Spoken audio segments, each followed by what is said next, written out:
according to the best efforts that I've got to my ability to make those calculations as for where it is.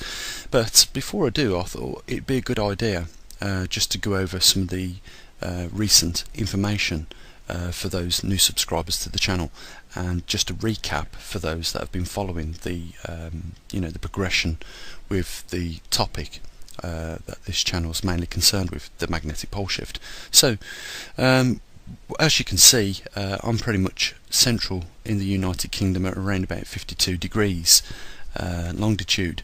So I'm probably about 4,500 miles away from the magnetic North Pole, and as you can see, if I just zoom in onto these markers, these little yellow markers that you can see, are GPS coordinates that was supplied by NOAA, and as you can see, there's quite a few of them, and it took a bit of time to put all those GPS coordinates over the years that NOAA had been measuring where the magnetic pole was and how it had been migrating. So if we just go from the 1900s, because that's really where the magnetic North Pole started to migrate in a single vector towards Siberia, we can see how far it's been moving during that period of time. So let me just turn it round so that we can fit in the 1900s measuring point.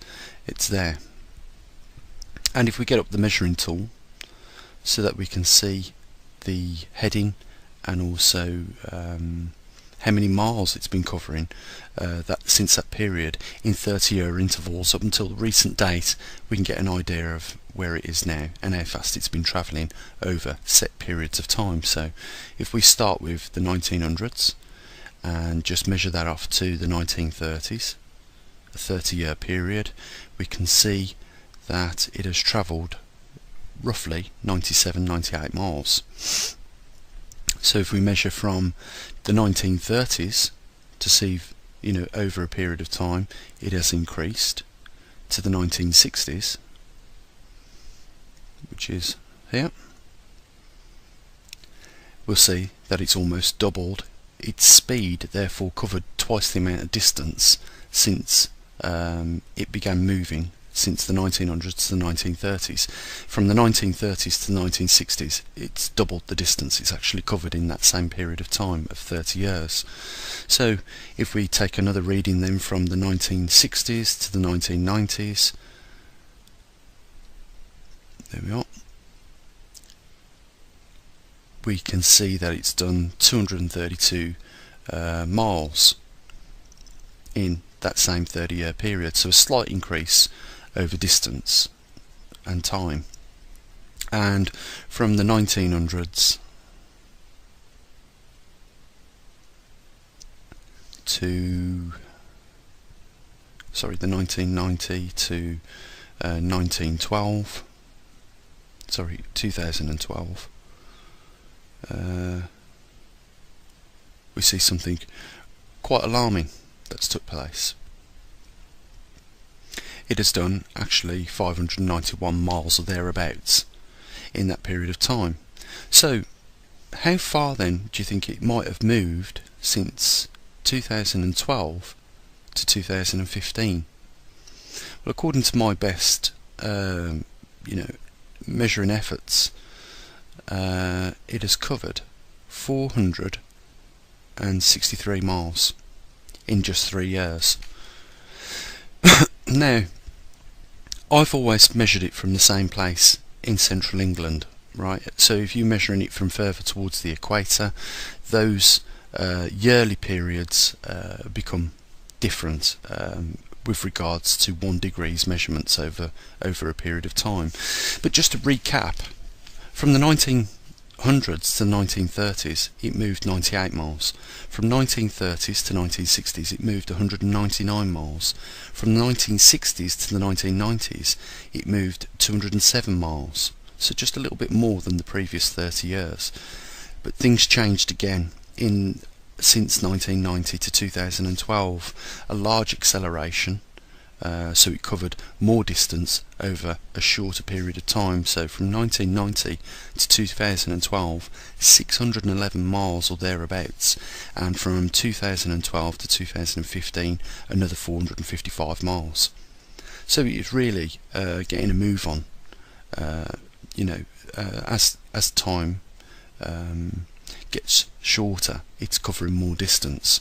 So the GPS coordinates for where I calculate the magnetic North Pole to be are 84.54 degrees north by 135 degrees 12 degrees east.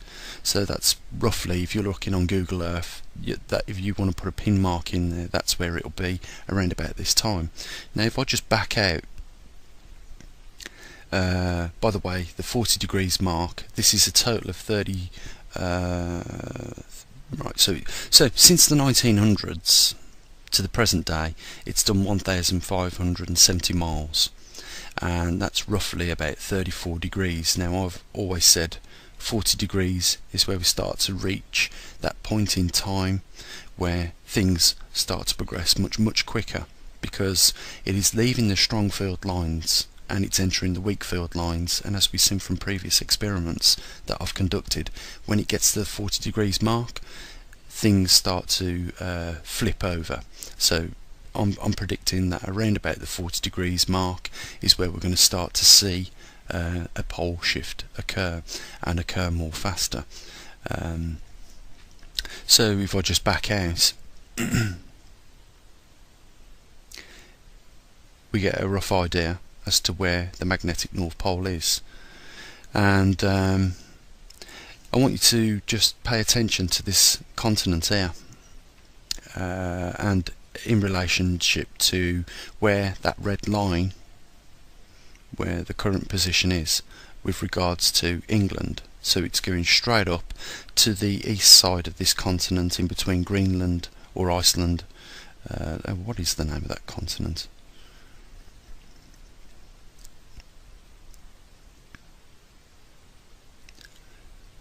Svalbard, is it? Probably making a mess of that, but there you go. So we're going to look on the swarm data to see where this line is, and in particular where the magnetic North Pole is with relation to the swarm data, because something interesting in the position of where I've calculated the magnetic North Pole to be, there's a significant with regards to the swarm data. So let's get that up so we can have a look at that. Let's just get this off. So we're just looking at the northern hemisphere of the swarm data. Now I said the magnetic North Pole, if you've got a compass, the compass is actually pointing in between the fragmenting poles. Now they're both polarized north, and as you can see, that's that continent I mentioned there, and you can see that there is virtually in between the two poles, and it's slightly towards the right hand North Pole on this chart, but you can see the line that was on Google Earth where I measured it was running virtually in between the two main plumes of magnetic field strength, if you want. That's it. That it almost confirms then where the pole is with relationship to those jet streams as well. If we look up on the temperature map, which I'll just pull up now. So here we are on the temperature chart, and if we was looking at the magnetic swarm data, we would see the two magnetic blooms both over the north left hemisphere and the right hemisphere on the map, and we would see in between, as we are seeing, like a peaked region of warmer weather. So as I've said before, I'm not going to keep repeating it, but where these plumes are going to be the regions where it's much colder, and that is because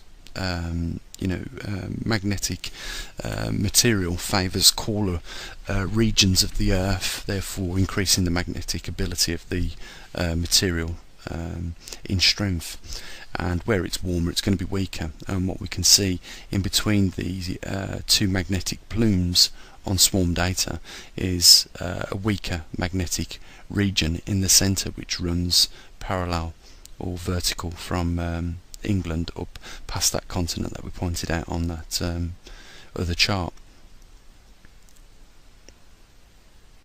And that rounds up the update for the magnetic pole and its relative position.